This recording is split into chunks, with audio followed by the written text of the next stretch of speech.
بسم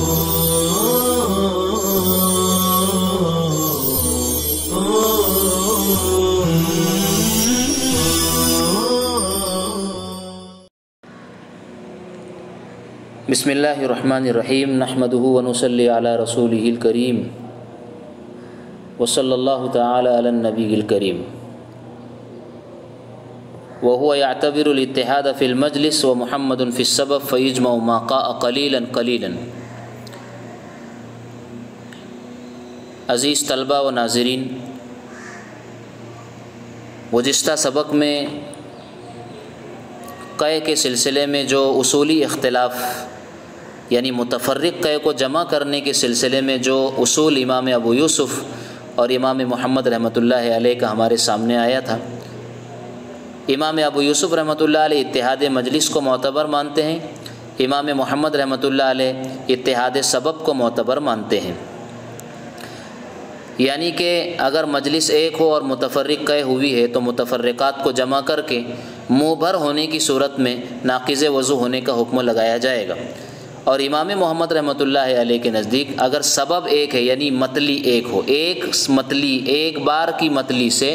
بار بار تھوڑی تھوڑی قے اگر ہوئی ہے تو اس صورت میں متفرقات کو جمع کریں گے، ورنہ تو نہیں۔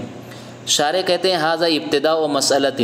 یہ ایک مستقل مسئلہ ہے، یعنی ما قبل کی جو قے کی انواع و اقسام بتائی گئی ہے ان انواع و اقسام سے اس مسئلے کا کوئی تعلق نہیں ہے۔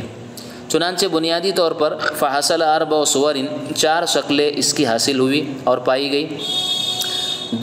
دونوں ائمہ کے درمیان متفق علیہ ہیں، جہاں اتحاد مجلس اور غثیان دونوں ایک ہے، فیجمع اتفاقاً۔ اور دوسری صورت ہے جہاں اختلاف مجلس بھی ہے اور اختلاف غثیان بھی ہے، یعنی الگ الگ مجلس میں الگ الگ متلی سے تھوڑی تھوڑی قے ہوئی ہے تو دونوں حضرات کے نزدیک ان متفرقات کو جمع نہیں کیا جائے گا۔ یہ 2 شکلیں دونوں کے مابین امام ابو یوسف امام محمد کے درمیان متفق علیہ ہے۔ اب رہ گئی تیسری اور چوتھی شکل جو مختلف فی ہے دونوں کے مابین، وہ ہے اتحاد المجلس مع اختلاف الغثیان،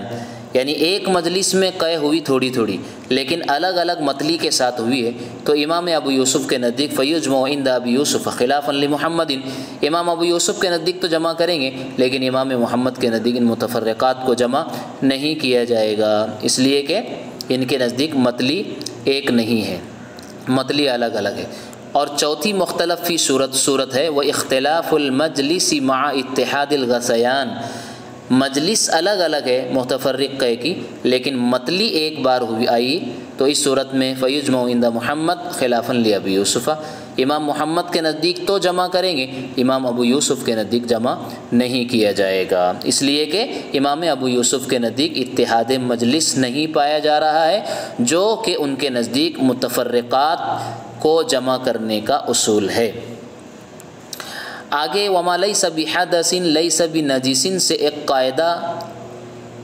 بیان کیا جا رہا ہے، قاعدہ کلیہ، جیسا کہ عام مصنفین و مؤلفین اور فقہا کا اس قاعدے کو بیان کرنے کا اہتمام رہا ہے۔ چونکہ اس سے پہلے قے قلیل اور دم قلیل کے غیر ناقض وضو ہونے کو بتایا گیا تھا کہ دم قلیل اور قے قلیل ناقض وضو نہیں ہے، تو اب یہاں سے اس قاعدہ کلیہ سے مصنف رحمۃ اللہ علیہ اس کے نجاست اور طہارت کے حکموں کو بیان کرنا چاہتے ہیں کہ آیا وہ قے قلیل اور دم قلیل ناقض وضو تو نہیں ہے لیکن طاہر ہے یا نجس ہے، اس کے طہارت اور نجاست کے حکموں کو بیان کرنا چاہتے ہیں۔ بعض مؤلفین اور مصنفین نے اس قاعدے کو لفظ کل سے تعبیر کیا ہے، کل ما لیس بحدث لیس بنجس، اور دیگر بعض حضرات نے اس قاعدے کو ما کے ساتھ بیان کیا ہے لفظ ما سے، جیسا کہ مصنف وقایہ نے بھی یہاں ما کے ساتھ ہی اسے بیان فرمایا ہے، لیکن دونوں کا مقصود اور فائدہ ایک ہی ہے، اس لیے کہ ما بھی عموم کے لیے آتا ہے۔ ما لیس بحدث لیس بنجس، اس قاعدہ کلیہ کا خلاصہ اور حاصل یہ ہے کہ ہر وہ چیز جو حدث نہیں، حدث کا مطلب جو ناقض وضو نہیں، لیس بنجس، وہ نجس بھی نہیں اور ناپاک بھی نہیں ہے۔ اب نجس نہیں ہے، اس کا حاصل اور مطلب یہ نکلا کہ نہ اس کا دھونا واجب ہے اور نہ ہی اس کے ہوتے ہوئے رہتے ہوئے کپڑے پر یا بدن پر ادائے صلاۃ میں کوئی نقصان آئے گا، یعنی اس کے رہتے ہوئے بھی نماز کی ادائیگی درست ہوگی، اس سے کوئی فرق نہیں پڑے گا۔ لیکن اس قاعدے پر دم استحاضہ کو لے کر کے ایک سوال اور اعتراض پیدا ہو سکتا ہے کہ یہ قاعدہ اب کلیہ نہیں رہے گا، ٹوٹ رہا ہے قاعدہ، کیونکہ دم استحاضہ حدث نہیں ہے لیکن اس کے باوجود وہ نجس ہے۔ یہی وجہ ہے، یعنی وہ نجس ہے، یہی وجہ ہے کہ دم استحاضہ کسی کو اگر جاری ہو تو اسے وضو کر کے نماز پڑھنا ضروری ہوتا ہے، اس کے ساتھ نماز نہیں پڑھ سکتے ہیں۔ معلوم یہ ہوا کہ وہ نجس ہے، حدث نہیں ہے اس کے باوجود نجس ہے۔ اس کا جواب یہ ہے کہ وہ حدث ہے لیکن اس کا اثر نجاست اس وقت تک ظاہر نہیں ہوتا ہے جب تک کہ وقت نہ نکل جائے، یعنی مستحاضہ عورت جس کو دم استحاضہ آتا ہو وہ وضو کر کے ایک مرتبہ وضو کر کے نماز پڑھے گی اور اس کا وضو اس وقت تک نہیں ٹوٹے گا اور ختم ہوگا جب تک کہ نماز کا وقت باقی ہو، یعنی کہ حدث ہونے کے باوجود اس کا اثر نجاست وقت کے باقی رہنے تک اس کا اثر ظاہر نہیں ہو سکتا ہے، حرج کو دور کرنے کے لیے، کیونکہ ایسی صورت میں مستحاضہ پر جو ہے بار بار جو ہے دم استحاضہ کے آنے کی وجہ سے بار بار کی طہارت اور وضو لازم ہوگا، تو دفع حرج کے لیے اس کا اثر ظاہر نہیں ہوتا ہے، اس لیے اس کو لے کر کے ہمارے اوپر والے قاعدے پر اعتراض واقع نہیں ہو سکتا ہے۔ اب یہاں پر جو بات کہی گئی کہ جو حدث نہیں وہ نجس بھی نہیں ہے، تو حدث سے مراد یہاں پر وہ حدث ہے جو زندہ انسان کے بدن سے ظاہر ہو، نہ کہ وہ حدث جو بدن میت سے ظاہر ہو، اور نہ ہی وہ حدث یہاں مراد ہے جو حیوانات کے بدن سے ظاہر ہو۔ بہرحال پھر نتیجے کے طور پر فائدہ تفریعیہ پیش کیا۔ آپ دیکھیے فالدم اذا لم يصل عن رأس الجرح طاہر۔ اب فائدہ تفریعیہ لا کر اس قاعدے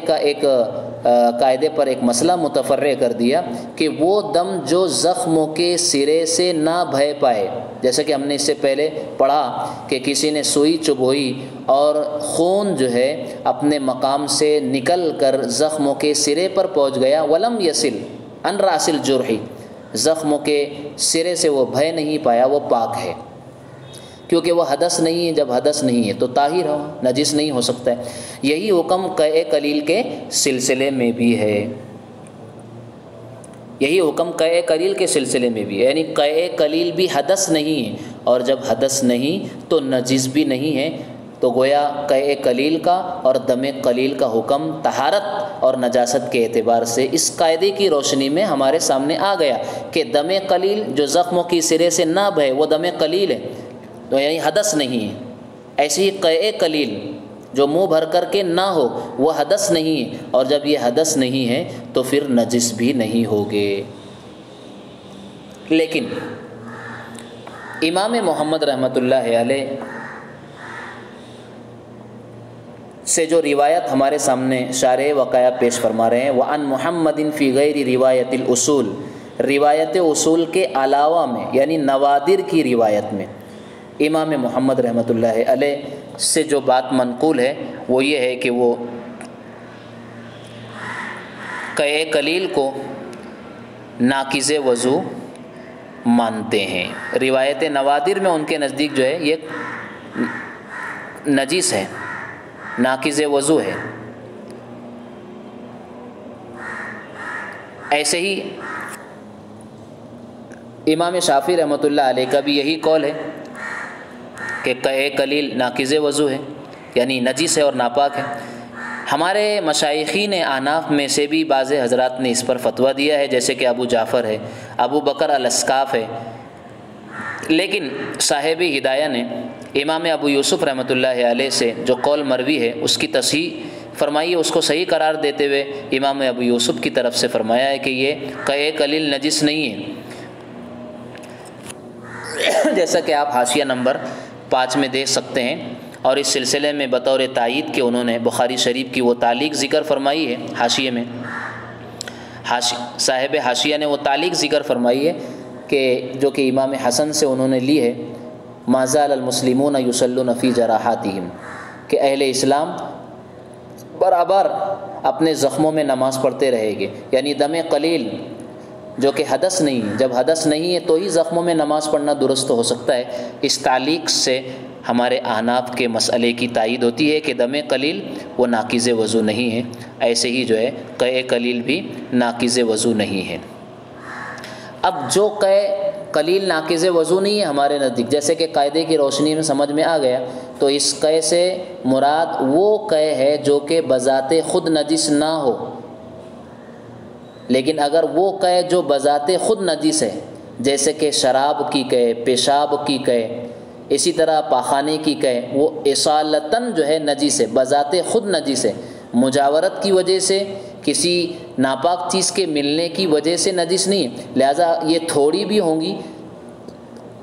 تو یہ ناقض وضو ہوگی۔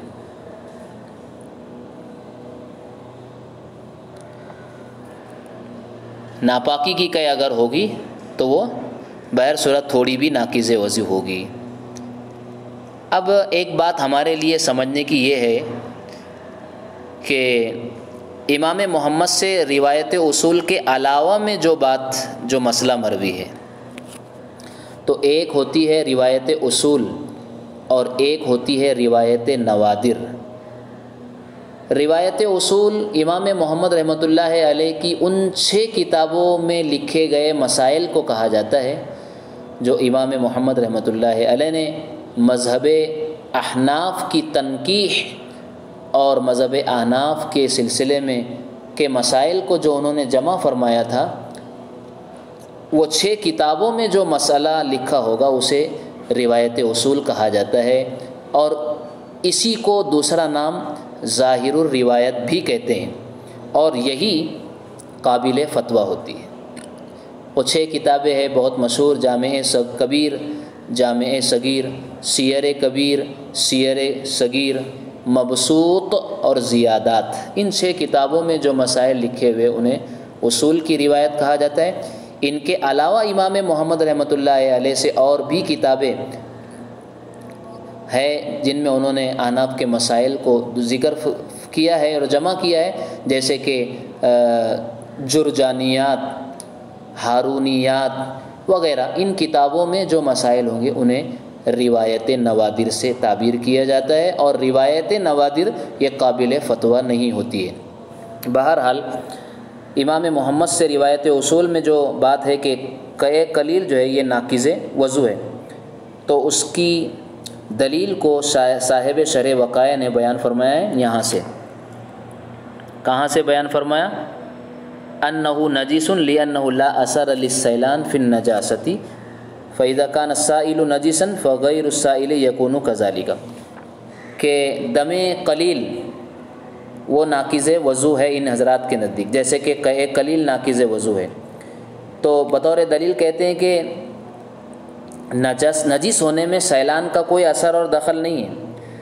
یعنی دم اگر سائل ہو تو ہی ناپاک ہوگا ایسا ضروری نہیں ہے، بلکہ غیر سائل بھی نجس ہے، جیسا کہ سائل دم سائل نجس ہے۔ چنانچہ گویا وہ دم قلیل کو نجس مان رہے ہیں کیونکہ وہ سیلان کا اعتبار نہیں کرتے ہیں نجاست کے سلسلے میں۔ تو گویا ان کے نزدیک دم سائل اور غیر سائل نجس ہونے میں دونوں ایک ہوئے ذات کے اعتبار سے، اگرچہ کہ سیلان کے اعتبار سے دونوں میں فرق ہے، ایک بہنے والا ہے اور دوسرا نہ بہنے والا ہے۔ لیکن اس کا جواب تو ہم ایک یہ دیں گے کہ شریعت نے وصف سیلان کو معتبر مانا ہے کسی شے کے نجس ہونے میں، چنانچہ طہارت کے ٹوٹنے میں وصف سیلان کو شریعت نے شرط قرار دیا ہے کہ دم اپنی جگہ سے خون اگر بہہ جائے یعنی وہ سائل ہو تو وہ ناپاک ہے، غیر سائل خون ناپاک نہیں ہے۔ شریعت نے وصف سیلان کو شے کے نجس ہونے میں معتبر مانا ہے، جیسا کہ صاحب شرح وقایا صاحب شرح وقایا آگے اپنی دلیل احناف کی دلیل پیش فرما رہے ہیں۔ احناف کی دلیل پیش فرما رہے ہیں وَلَنَا قَوْلُهُ تَعَالَى قُلْ لَا أَجِدُ فِي مَا أُوحِيَ إِلَيَّ مُحَرَّمًا إِلَىٰ قَوْلِهِ أَوْ دَمًا مَصْفُوحًا۔ اس آیت پاک میں 4 مطعومات کی حرمت کو بیان کیا گیا ہے، 4 کھائی جانے والی چیزوں کی حرمتوں کو بیان کیا گیا ہے، جس میں پہلی چیز ہے میتہ مردار حرام، نمبر 2 والدم المصفوح او دمن مصفوحا،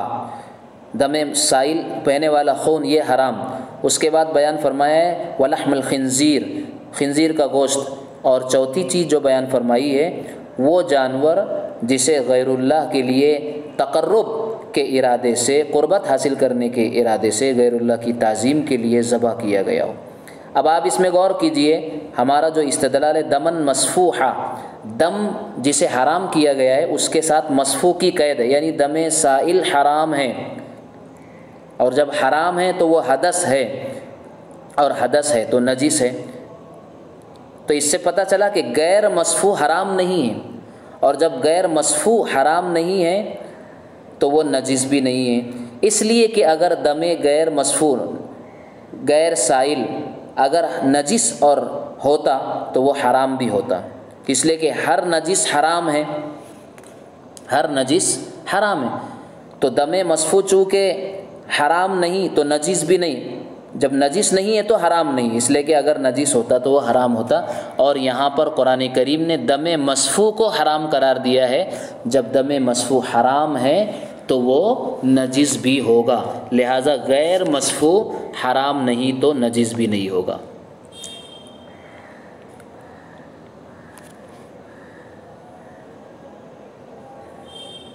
اس لیے کہ ہمارے نزدیک اصول کا ایک قاعدہ ہے کہ ایک شے کو کسی خاص وصف کے ساتھ ذکر کرنے اور اس پر حکم لگانے سے اس کے ما سوا سے حکم کی نفی ثابت نہیں ہوتی ہے۔ یعنی کہ جب یہاں خون کی حرمت پر حکم لگایا مصفوح کی قید کے ساتھ تو اس سے صرف دم مصفوح کی حرمت تو ثابت ہو رہی ہے، لیکن دم غیر اور غیر سائل دم کی حلت یا عدم حلت اس سے ثابت نہیں ہوتی ہے، نص اس سلسلے میں خاموش ہے، لہٰذا نفی یا اس بات میں اس کا کچھ حکم نہیں لگایا جا سکتا ہے۔ دم غیر مصفوح کے سلسلے میں ہم کوئی حکم نہیں لگائیں گے، نص خاموش ہے۔ البتہ ایک اور قاعدہ ہم ملا کر کے اپنی بات صاف کر دیتے ہیں کہ الاصل بقاء ما کان علی ما کان، یا الاصل فی الاشیاء الاباحۃ، کہ اشیاء میں اصل و اباحت ہے، تو جو چیز مباح ہے پہلے سے اسے اپنی اصل پر باقی رکھا جائے گا، یعنی دم غیر سائل وہ حرام نہیں اور نجس بھی نہیں ہے۔ صرف نص نے جو ہے دم سائل کے سلسلے میں حرمت کا حکم لگایا ہے، جب وہ حرام ہے تو وہ نجس بھی ہوگا، البتہ دم غیر سائل اپنے اصل حالت یعنی حلال اور مباح ہونے پر باقی رہے گا۔ اسی کو فرمایا ہے وَلَنَا قَوْلُهُ تعالیٰ سے فغیر المصفوح لا یکون حراما فلا یکون نجسا، دم غیر مصفوح حرام نہیں ہوگا تو نجس بھی نہیں ہوگا، چنانچہ اب نتیجہ ہاتھ آ گیا والدم الذی لم یصل عن راس الجرح دم غیر مصفوح، وہ خون جو زخموں کے سرے سے نہ بہے وہ دم غیر مصفوح ہے، جب دم غیر مصفوح ہے تو فلا یکون نجسا، وہ ناپاک بھی نہیں ہوگا۔ اس قاعدے کی روشنی میں اور اس دلیل کی روشنی میں یہ بات واضح ہوگی کہ دم غیر سائل نجس اور ناپاک نہیں۔ اسی کو اوپر انہوں نے بیان فرمایا ہے کہ ہر وہ چیز جو حدث نہیں وہ نجس بھی نہیں ہے۔ فَإِن قِيلَ هَذَا فِيمَا يُؤْكَلُ لَحْمُهُ سے شارح وقایا نے ایک اعتراض یہاں اٹھایا ہے، انشاءاللہ ہم آئندہ سبق میں اس اعتراض اور اس کے جواب کو سمجھنے کی کوشش کریں گے۔ اللہ تعالی ہمیں عمل کی توفیق عطا فرمائے۔ وآخر دعوانا ان الحمد للہ رب العالمین۔